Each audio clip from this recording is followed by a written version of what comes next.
Dejé de pagarle todo a mi familia y ahora me llaman egoísta. Siempre fui la que pagaba todo, la que resolvía, la que escuchaba el luego te lo devuelvo sabiendo que ese luego nunca llegaba, y durante años acepté ese papel porque creí que eso era ser familia, porque me convencí de que mi valor estaba en ser útil, necesaria, indispensable, así que cubrí rentas atrasadas, tarjetas de crédito, colegiaturas, medicinas, viajes urgentes, reparaciones absurdas y hasta caprichos disfrazados de emergencias, y cada vez que preguntaba cuándo podrían empezar a hacerse cargo de sus propias vidas, me miraban como si hubiera dicho algo cruel, algo imperdonable. Mi madre decía que yo era la que tenía más, mis hermanos decían que yo sabía administrarme mejor, mis tíos repetían que para eso está la familia, y yo asentía, sonreía, transfería dinero y guardaba silencio mientras algo dentro de mí se iba enfriando poco a poco. Nunca me agradecían de verdad, nunca preguntaban cómo estaba yo, nunca se ofrecían a ayudarme cuando yo lo necesitaba, pero sí. Tenían mi número memorizado cuando el banco los llamaba, cuando el casero amenazaba o cuando el coche dejaba de funcionar misteriosamente justo antes de fin de mes. Lo más irónico es que todos creían que yo vivía cómoda, que no me costaba, que el dinero simplemente aparecía, sin ver las horas extra, el cansancio acumulado, las noches sin dormir y las decisiones que yo sí postergaba para mantenerlos a flote. El día que todo cambió no fue por una gran discusión ni por un insulto directo, fue por un mensaje simple, casi inocente, pidiéndome pagar algo más, algo pequeño, algo que no era para tanto, y mientras leía esas palabras sentí una claridad tan fría que me asustó. Abrí mi aplicación bancaria, vi la lista interminable de transferencias pasadas y entendí que no era apoyo, era dependencia, y yo era la única sosteniendo un edificio lleno de gente cómoda con no aprender a caminar. No respondí de inmediato. Respiré, cerré el teléfono y por primera vez en años pensé en mí sin culpa, y fue ahí cuando tomé la decisión que me convertiría, según ellos, en la peor persona del mundo. Esa misma noche hice algo que jamás había hecho, revisé todo, absolutamente todo, pagos, mensajes, audios, promesas incumplidas, fechas, montos, excusas repetidas, y mientras más leía, más claro veía el patrón que todos fingían no notar. No era amor lo que me pedían, era costumbre, era comodidad, era abuso envuelto en palabras bonitas. A la mañana siguiente, cuando por fin respondí ese mensaje, lo hice con una sola frase que detonaría una guerra familiar silenciosa y me pondría en el centro de todas las acusaciones posibles. Esta vez no puedo pagar. No imaginaban que ese no era solo el principio, ni que yo llevaba años recopilando algo que más adelante cambiaría todas las reglas del juego, y cuando descubran lo que sé y lo que estoy dispuesta a hacer, ninguno volverá a llamarme egoísta con tanta facilidad. La respuesta no tardó ni 5 minutos en llegar. Primero fue un como que no puedes, luego un solo esta vez, después un audio largo cargado de suspiros, reproches disfrazados de preocupación y esa frase que siempre usan cuando quieren que te sientas culpable. Pensé que podía contar contigo, y mientras lo escuchaba no sentí enojo, sentí algo mucho peor, una calma helada, porque por primera vez entendí que no les importaba mi situación, solo el dinero que dejaba de fluir, y esa claridad me dio fuerzas para no responder. Pero el silencio duró poco. Mi madre llamó, luego mi hermano, luego una tía que jamás me hablaba si no necesitaba algo, todos repitiendo el mismo guión como si lo hubieran ensayado, diciendo que exageraba, que estaba cambiada, que seguro alguien me había metido ideas raras en la cabeza, y cuando dije que no era un ataque, que solo necesitaba que empezaran a hacerse responsables, la palabra egoísta apareció por primera vez, lanzada con tanta facilidad que me dio risa, porque nunca fui egoísta cuando pagué deudas ajenas, nunca fui egoísta cuando cancelé mis planes para cubrir sus errores, nunca fui egoísta cuando me desvelé resolviendo problemas que no eran míos. Pero bastó un límite para convertirme en la villana del cuento. Los mensajes se acumularon, algunos agresivos, otros pasivo-agresivos, otros fingiendo cariño, y entre todos se repetía una amenaza sutil: si no ayudas, las cosas se van a poner feas, como si yo no supiera ya lo feas que habían sido durante años. Esa noche volví a abrir mis archivos, porque sí, tenía archivos, carpetas enteras con capturas, recibos, audios, fechas exactas de cada préstamo y cada promesa rota. Algo que empecé como simple control financiero y que ahora parecía una bomba silenciosa. Recordé el día en que mi hermano juró devolverme un préstamo en 2 semanas, el audio donde mi madre decía que era la última vez, la transferencia que hice mientras me decían que exageraba por preocuparme, y entendí que no solo había cargado con sus gastos, también con su irresponsabilidad, y mientras todos me atacaban por haber cerrado el grifo, yo estaba armando algo mucho más grande, algo que no buscaba venganza impulsiva, sino justicia fría, porque si iban a llamarme egoísta, al menos se iban a enfrentar a todo lo que habían olvidado convenientemente, y sin saberlo, estaban empujándome justo hacia el momento en el que dejaría de protegerlos, un momento que más adelante los obligará a escuchar cada palabra que ahora se niegan a aceptar. Al tercer día el tono cambió, ya no era solo culpa ni reproche, ahora era presión directa. Mi madre apareció en mi casa sin avisar con los ojos llorosos y un discurso preparado sobre sacrificios, sobre todo lo que hizo por mí cuando era niña, como si eso anulara cada abuso financiero del presente. Mi hermano dejó mensajes diciendo que si algo malo pasaba sería mi responsabilidad. Una tía insinuó que yo estaba enferma, que necesitaba ayuda, que el dinero me había vuelto fría, y mientras los escuchaba entendí que no querían dialogar, querían quebrarme para volver a abrir la llave, así que por primera vez no expliqué nada, no justifiqué nada, solo repetí la misma frase con voz tranquila: no voy a pagar. Y eso los descolocó más que cualquier grito, porque estaban acostumbrados a verme dudar, a verme ceder, no a ver esa serenidad incómoda, esa seguridad que no deja espacio para manipulación. Esa misma noche mi hermano cometió el error que yo sabía que tarde o temprano cometería. Me escribió exigiendo el dinero y amenazando con contar cosas sobre mí al resto de la familia, cosas que ni siquiera existían, pero ese mensaje fue el punto exacto donde todo encajó, porque ya no era una discusión familiar, era extorsión, y yo tenía la prueba perfecta. La guardé junto a las demás, respiré hondo y sonreí por primera vez en días, porque entendí que ya no estaba defendiendo un límite, estaba construyendo un caso. Pasaron las horas y los mensajes siguieron llegando, cada uno más desesperado que el anterior, cada uno revelando cuánto dependían de algo que nunca fue suyo, y mientras ellos perdían el control, yo ganaba claridad. Sabía que no podía soltar todo de golpe, sabía que el impacto tenía que ser calculado, preciso, en el momento exacto, así que dejé que siguieran hablando, que se contradijeran, que se hundieran solos en sus propias palabras, porque más adelante, cuando todos se sienten seguros de que aún pueden voltearme la historia, voy a hacer algo que cambiará la percepción de toda la familia y pondrá a cada uno frente a una verdad que han evitado durante años, una verdad que no podrán ignorar ni negar cuando finalmente salga a la luz. Decidí observarlos un poco más antes de mover la siguiente pieza, porque cuando la gente entra en pánico muestra su verdadera cara, y mi familia no fue la excepción. Empezaron a hablar entre ellos sin darse cuenta de que algunas conversaciones me llegaban completas, reenviadas por error, capturas mal borradas, audios donde se quejaban de mí como si yo fuera un cajero automático averiado. Y ahí entendí que no solo me veían como egoísta, me veían como propiedad, como algo que debía funcionar sin fallar. Mi madre decía que yo estaba desobedeciendo, mi hermano decía que ya se me subiría, una tía proponía hacer una reunión familiar para ponerme en mi lugar, y mientras leía todo eso sentí una mezcla extraña de tristeza y alivio, tristeza por confirmar lo que en el fondo siempre supe, y alivio porque ya no tenía dudas, no estaba exagerando, no estaba siendo cruel, simplemente estaba dejando de ser útil para ellos, y eso era imperdonable, así que acepté la invitación a esa reunión sin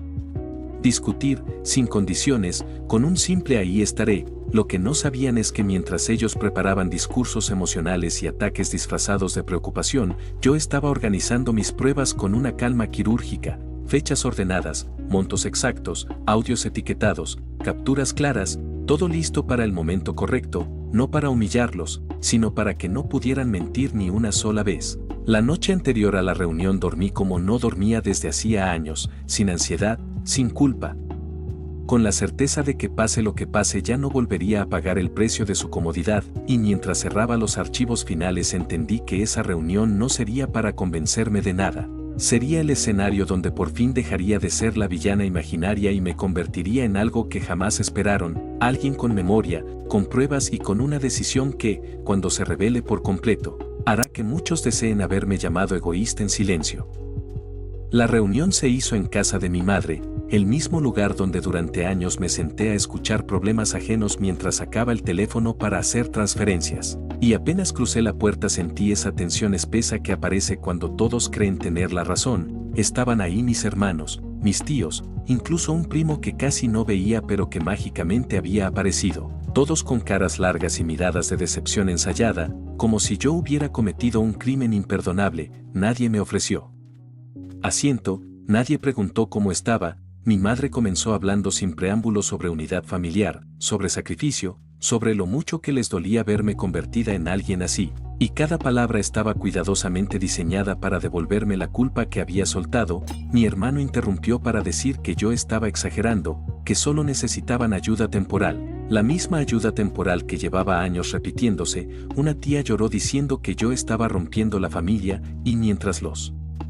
escuchaba me di cuenta de algo inquietante. Ninguno mencionó una sola vez el dinero que ya había dado, ninguno habló de devolver nada, ninguno asumió responsabilidad, solo hablaban de lo que yo debía seguir haciendo. Así que cuando por fin me dieron la palabra, respiré hondo y no me defendí, no grité, no lloré, no ataqué, solo hice una pregunta simple: ¿alguno de ustedes puede decir cuánto me debe? El silencio fue inmediato, incómodo, pesado. Empezaron las miradas cruzadas, los murmullos, las evasivas. Mi madre intentó cambiar de tema, mi hermano se encogió de hombros diciendo que eso no era importante ahora, y ahí confirmé que no estaban listos para escuchar, todavía creían que podían torcer la conversación, así que asentí, guardé el teléfono sin mostrar nada y dije algo que los desconcertó aún más: tienen razón, hoy no es el día. Me levanté, tomé mi bolso y me fui sin discutir, dejándolos confundidos, molestos y seguros de que habían ganado algo, sin saber que ese falso triunfo era exactamente lo que necesitaba, porque mientras celebraban haberme intimidado, yo ya había decidido cuándo, cómo y frente a quién iba a mostrar la verdad completa, una verdad que no se quedará entre cuatro paredes y que, cuando salga, cambiará para siempre la forma en que esta familia dice llamarse así. Los días posteriores a la reunión fueron extrañamente tranquilos, un silencio sospechoso que solo aparece cuando la gente cree que ya ganó. Dejaron de escribirme con urgencia y empezaron a comportarse como si nada hubiera pasado. Mi madre me mandó un mensaje amable preguntando si había llegado bien, una tía reaccionó a una foto antigua en el grupo familiar. Mi hermano incluso hizo un comentario casual sobre una serie, como si todo se hubiera resuelto mágicamente, como si yo fuera a olvidar años de abuso financiero solo porque me retiré sin pelear, y fue entonces cuando entendí su estrategia. Estaban esperando que el tiempo me suavizara, que la culpa regresara, que yo misma ofreciera ayuda para arreglar las cosas. No sabían que mientras ellos actuaban normal, yo estaba dando un paso que jamás imaginaron. Pedí un estado de cuenta completo, consulté con un asesor financiero y confirmé algo que ya intuía: la cantidad total que había entregado superaba cualquier ayuda familiar razonable. Era una suma capaz de cambiar destinos, y aún así yo nunca había pedido nada a cambio. También descubrí que algunas deudas que pagué seguían a mi nombre, otras habían sido refinanciadas sin decirme, y en un par de casos, el dinero que transferí jamás se usó para lo que me dijeron. Esa información terminó de cerrar el círculo, ya no había espacio para dudas ni para lástima, así que tomé una decisión definitiva, algo que no anuncié, algo que no consulté, algo que preparé en silencio, mientras ellos se relajaban creyendo que yo había cedido. Y cuando finalmente rompa este falso equilibrio y revele no solo cuánto di, sino lo que descubrí sobre cómo usaron mi dinero, la familia entera va a entender que este no era un berrinche ni un límite temporal, sino el inicio de una consecuencia que ninguno está listo para enfrentar, especialmente cuando salga a la luz quién se benefició más y quién mintió mejor. Decidí provocar un pequeño movimiento para medir hasta dónde llegaba su tranquilidad fingida. Publiqué en el grupo familiar un mensaje neutro diciendo que necesitaba actualizar mis finanzas y que en los próximos días estaría revisando todo con calma, nada más, nada que los acusara directamente, y aún así el efecto fue inmediato. Mi hermano me escribió en privado preguntando a qué me refería, mi madre llamó diciendo que no entendía por qué seguía revolviendo el pasado, una tía sugirió que era mejor no abrir heridas, y ahí confirmé que sabían exactamente de qué hablaba, aunque nunca lo admitieran en voz alta. Respondí con evasivas, con frases tranquilizadoras, dejándolos a medio camino entre la sospecha y la negación, porque el miedo incompleto es más efectivo que una amenaza directa. Mientras tanto empecé a recibir mensajes de personas que antes nunca opinaban, primos lejanos, conocidos en común, todos repitiendo la misma idea de que la familia es lo más importante y que el dinero no debería separarnos. y me resultó curioso cómo esa filosofía solo aplicaba cuando yo era la que pagaba, no cuando alguien debía hacerse responsable. Seguí guardando cada mensaje, cada intento de presión, cada contradicción, porque todo sumaba, todo hablaba de una dinámica que ellos mismos se negaban a ver. Por primera vez sentí que el control ya no estaba de su lado, ya no reaccionaba, ya no me justificaba, solo observaba. Y en ese silencio estratégico empecé a notar algo más. Comenzaron a culparse entre ellos, mi madre insinuando que mi hermano se había aprovechado más, una tía diciendo que ella siempre fue la más responsable, pequeños comentarios que dejaban ver grietas profundas. Entendí que cuando el dinero desaparece, también lo hace la falsa unidad, y mientras esas grietas se hacían más visibles, yo avanzaba con paso firme hacia el momento en que dejarían de hablar de mí y empezarían a enfrentarse entre ellos, sin saber que yo solo estaba preparando el escenario para que eso ocurriera de la forma más clara e irreversible posible. Con cada día que pasaba la tensión se volvía más evidente, ya no podían fingir normalidad sin que se les escapara el nerviosismo. Mi hermano empezó a llamarme a horas raras solo para hablar. Mi madre preguntaba insistentemente si estaba bien, como si la preocupación repentina pudiera borrar años de silencio selectivo, y una tía me envió un mensaje larguísimo hablando de perdón y de soltar rencores, palabras bonitas que jamás aparecieron cuando yo soltaba dinero. Mientras tanto yo seguía afinando cada detalle, porque sabía que si iba a hacer esto tenía que ser impecable, no emocional, no impulsivo, sino claro y contundente. Revisé cada transferencia y las ordené cronológicamente. Marqué en rojo las que jamás regresaron, en amarillo las promesas incumplidas y en verde las pocas veces que alguien devolvió algo, y el patrón era tan brutal que dolía verlo completo. Entendí que no solo había sostenido a mi familia, había financiado decisiones irresponsables, lujos ocultos y silencios convenientes, y aún así me habían hecho creer que exageraba, que debía agradecer poder ayudar. Esa noche recibí un audio de mi madre pidiéndome que no hiciera nada de lo que pudiera arrepentirme, y su tono tembloroso me confirmó algo importante. Ya intuían que se acercaba algo grande, algo que no podrían controlar con lágrimas ni discursos. No respondí, no porque no me importara, sino porque ya había hablado suficiente durante años, y mientras cerraba la última carpeta sentí una mezcla de alivio y determinación, porque sabía que lo que estaba por hacer no era una explosión, era una revelación, y cuando finalmente decida mostrar todo, no será para discutir, será para que cada uno vea reflejado su propio comportamiento sin que yo tenga que decir una sola palabra, algo que más adelante no solo romperá el silencio, sino que obligará a esta familia a enfrentarse a una verdad que lleva demasiado tiempo escondida bajo la palabra ayuda. Elegí el momento con cuidado. No fue una fecha al azar ni un impulso emocional, fue el día en que toda la familia estaría conectada, el cumpleaños de mi madre, cuando el grupo familiar se llena de mensajes, fotos antiguas y falsas muestras de unión. Sabía que nadie querría abandonar el chat y que todos leerían cada palabra, así que esperé a que pasaran las felicitaciones, a que el ambiente estuviera cargado de nostalgia y sonrisas fingidas, y entonces envié un mensaje largo pero sereno diciendo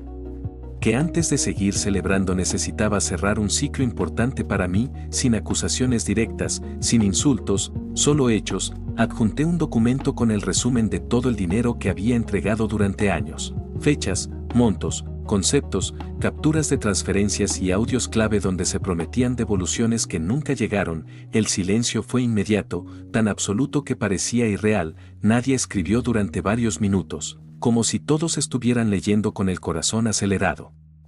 Revisando mentalmente qué parte les correspondía, mi hermano fue el primero en reaccionar diciendo que eso no era justo, que estaba sacando todo de contexto. Mi madre escribió que no entendía por qué hacía esto en un día especial. Una tía pidió que borrara el mensaje, pero ya era tarde, porque los datos no se borran de la memoria una vez que se ven. Y mientras intentaban minimizarlo, yo añadí una última frase explicando que no buscaba peleas ni disculpas, solo cerrar definitivamente el flujo de dinero y dejar claro que a partir de ese momento cada uno sería responsable de sus decisiones. Dejé el grupo abierto y apagué el teléfono. No necesitaba leer el caos para saber que había comenzado algo irreversible. Algo que no se resolvería con palabras bonitas ni con culpas recicladas, porque más adelante, cuando intenten reorganizar su versión de la historia y buscar un culpable común, se encontrarán con una consecuencia que ninguno anticipó y que cambiará no solo cómo me ven a mí, sino cómo se miran entre ellos a partir de ahora.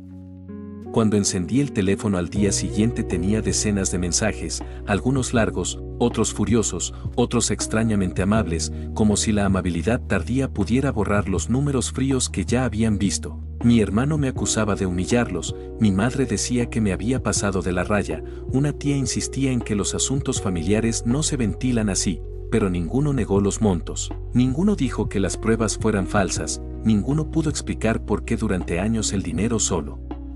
había fluido en una dirección, y esa omisión lo decía todo. Con el paso de las horas algo interesante empezó a ocurrir, dejaron de atacarme en bloque y comenzaron a señalarse entre ellos. Mi madre preguntando por qué mi hermano debía tanto, mi hermano insinuando que una tía había recibido más ayuda de la que admitía, viejos reclamos que nunca me dijeron a mí comenzaron a salir a la superficie, y yo observaba desde fuera, sin intervenir, entendiendo por fin que el problema nunca fui yo solo.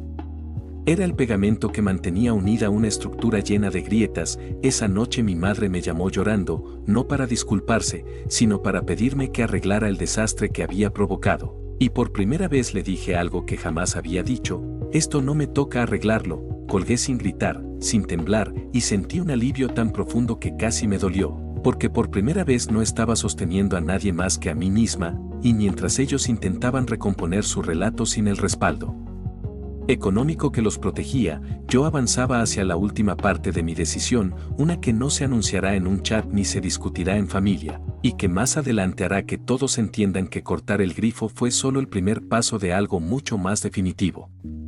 A partir de ese día mi vida empezó a cambiar de formas silenciosas pero profundas. El dinero que antes desaparecía ahora se quedaba conmigo y me permitió ver con claridad todo lo que había postergado. Empecé a pagar mis propias deudas con tranquilidad, retomé planes que había archivado por años y, sobre todo, recuperé algo que no sabía cuánto extrañaba, la paz de no estar esperando la próxima llamada de emergencia falsa. Mientras tanto mi familia entró en una etapa caótica que ya no me incluía.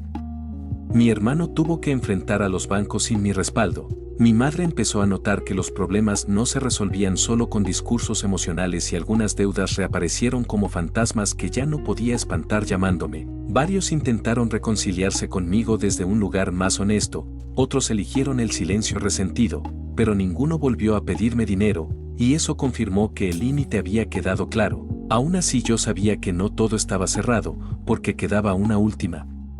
pieza, una decisión que había estado preparando desde antes incluso de mostrar las pruebas, algo que no tenía que ver con castigar, sino con protegerme de forma definitiva. Revisé documentos, hablé con un abogado y confirmé que durante años había cargado con responsabilidades que legalmente no me correspondían, responsabilidades que acepté por amor y por miedo a decepcionar. Así que inicié el proceso para desligarme por completo de cualquier compromiso financiero compartido, sin avisar, sin pedir permiso, porque ya había aprendido que explicar demasiado solo abre la puerta a la manipulación. Cuando los papeles empezaron a moverse y las notificaciones a llegar, supe que pronto se darían cuenta de que esto iba más allá de una pelea familiar, y cuando finalmente entiendan lo que implica esta decisión, no solo perderán un apoyo económico, perderán el acceso a algo que jamás debieron dar por sentado, una consecuencia que más adelante los obligará a enfrentar la realidad sin intermediarios ni salvavidas. No pasó mucho tiempo antes de que empezaran a llegar las reacciones, primero confusión, luego enojo y finalmente miedo. Mi madre me llamó alterada preguntando qué significaban esos documentos, por qué había avisos del banco, por qué ya no podía hacer ciertos movimientos, y yo le respondí con la misma calma que había aprendido a usar desde que dejé de pagar. Le dije que solo estaba ordenando mi vida y cerrando ciclos que nunca debieron depender de mí. Mi hermano estalló diciendo que lo había traicionado, que sabía perfectamente que sin mi respaldo todo se vendría abajo, y fue ahí cuando entendí lo profundo del problema. No estaban molestos por perderme, estaban aterrados por tener que hacerse cargo de sí mismos. Intentaron presionarme otra vez, usar el miedo, la culpa, la idea de que la familia no hace esto, pero ya no funcionaba, porque ahora había algo distinto: distancia, respaldo legal y una versión de mí que ya no necesitaba aprobación. Algunos intentaron negociar, otros amenazaron con no volver a hablarme, y acepté ambas cosas sin discutir, porque por primera vez entendí que el amor que depende del dinero no es amor, es dependencia. Con el paso de las semanas el caos se asentó. Cada quien tuvo que encontrar soluciones reales, vender cosas, hacer acuerdos, enfrentar consecuencias, y aunque al principio me dolió verlos así, también sentí una certeza firme: no estaba destruyendo a mi familia, estaba dejando de sostener una mentira, una que los había mantenido cómodos mientras yo me agotaba en silencio. Esa noche, mientras revisaba el último correo confirmando que ya no tenía ninguna obligación financiera compartida, supe que había cruzado un punto sin retorno, uno que me devolvía el control total de mi vida, y aunque ellos aún creen que todo terminó aquí, más adelante descubrirán que este cierre no solo cambia el presente, sino que revela algo del pasado que hará imposible que vuelvan a señalarme como la egoísta de la historia. Con el tiempo el ruido se fue apagando y lo que quedó fue un silencio distinto, uno que ya no me pesaba, porque no estaba lleno de expectativas ajenas, sino de decisiones propias. Empecé a notar cambios sutiles en la forma en que me hablaban cuando coincidíamos. Ya no había exigencias, solo cautela, ya no había reproches directos, solo frases medidas. Como si temieran decir algo que los delatara otra vez, algunos intentaron acercarse con una cordialidad nueva, torpe, aprendida a la fuerza, y otros optaron por la distancia total, como si mi independencia fuera una ofensa imposible de perdonar, y yo acepté ambas reacciones sin intentar corregirlas, porque entendí que no tenía que convencer a nadie de nada. Mientras tanto descubrí algo inesperado: personas fuera de mi familia empezaron a decirme que me notaban distinta, más ligera, más firme, y fue ahí cuando me di cuenta de cuánto me había encogido durante años para no incomodar, para no parecer ingrata, para no romper una dinámica injusta, y ahora que ya no estaba financiando silencios ni errores, podía verme completa, sin deudas emocionales, sin promesas incumplidas, sin esa ansiedad constante de ser necesaria para merecer un lugar. Pero aún quedaba una verdad que no había dicho en voz alta, algo que había guardado desde el inicio y que explicaba por qué fui tan meticulosa con las pruebas, por qué no reaccioné con impulsos, por qué esperé el momento exacto, una verdad que conecta todas las piezas y que más adelante, cuando finalmente salga, cambiará para siempre la forma en que esta historia es contada, porque no dejé de pagar solo por cansancio. Lo hice porque descubrí algo que nadie imagina y que redefine quién fue realmente egoísta todo este tiempo. Lo que descubrí fue casi por accidente, revisando papeles viejos mientras organizaba mis finanzas, un documento que no cuadraba con lo que siempre me contaron, una firma que no debía estar ahí y una fecha que encendió todas mis alarmas. Investigué en silencio y confirmé algo que me heló la sangre: durante años no solo había ayudado a mi familia, había sido usada como respaldo sin mi consentimiento en decisiones que jamás me consultaron, préstamos solicitados mencionando mi estabilidad, acuerdos verbales apoyados en mi nombre, promesas hechas a terceros asegurando que yo respondería, y de repente todo encajó: la seguridad con la que gastaban, la falta absoluta de urgencia por devolver, la tranquilidad con la que me exigían seguir pagando. No era solo costumbre, era certeza, certeza de que yo siempre estaría ahí para cubrirlos, y entender eso fue más doloroso que cualquier insulto. Pero también fue lo que terminó de liberarme, porque ya no estaba cortando el grifo por enojo, lo estaba cerrando por dignidad, por autoprotección, por respeto a mí misma, y aunque pude haberlo expuesto todo públicamente, decidí no hacerlo, no porque no pudiera, sino porque ya no lo necesitaba. El verdadero castigo no era la vergüenza, era la pérdida del control que tenían sobre mí, y mientras ellos seguían convencidos de que yo exageré, de que fui cruel, de que rompí la familia por dinero, yo sabía que la historia real era otra, una que solo se entiende por completo cuando se llega al final. Porque en la última decisión que tomé dejé claro, sin decirlo explícitamente, que nunca volveré a pagar el precio de un amor que solo existía mientras yo financiaba su comodidad. Y lo que hice después selló definitivamente esa verdad. Lo que hice después fue simple pero definitivo: cambié de dirección financiera y emocional al mismo tiempo, cerré cuentas compartidas, actualicé beneficiarios, establecí límites claros y dejé constancia escrita de que cualquier compromiso futuro debía ser individual y no usar mi nombre de ninguna forma. No hubo anuncio dramático ni confrontación final, solo hechos consumados. Y curiosamente eso fue lo que más les dolió, porque ya no había nada que discutir, nada que manipular, nada que reclamar.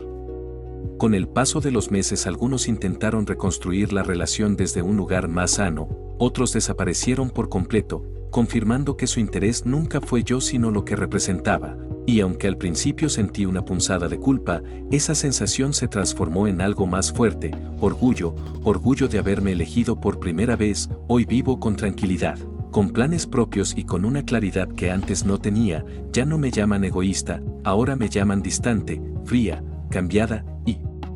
sonrío cada vez que lo escucho, porque sé que lo que en realidad perdieron no fue mi dinero, fue el control sobre mí. Y si algo aprendí de todo esto es que poner límites no destruye familias, solo expone cuáles estaban sostenidas por el sacrificio silencioso de una sola persona. Así que si alguien llega a leer esto preguntándose si es egoísta dejar de pagar por los errores de otros, mi respuesta es clara: egoísta es exigir amor a cambio de dinero. Yo solo dejé de financiar una mentira, y ese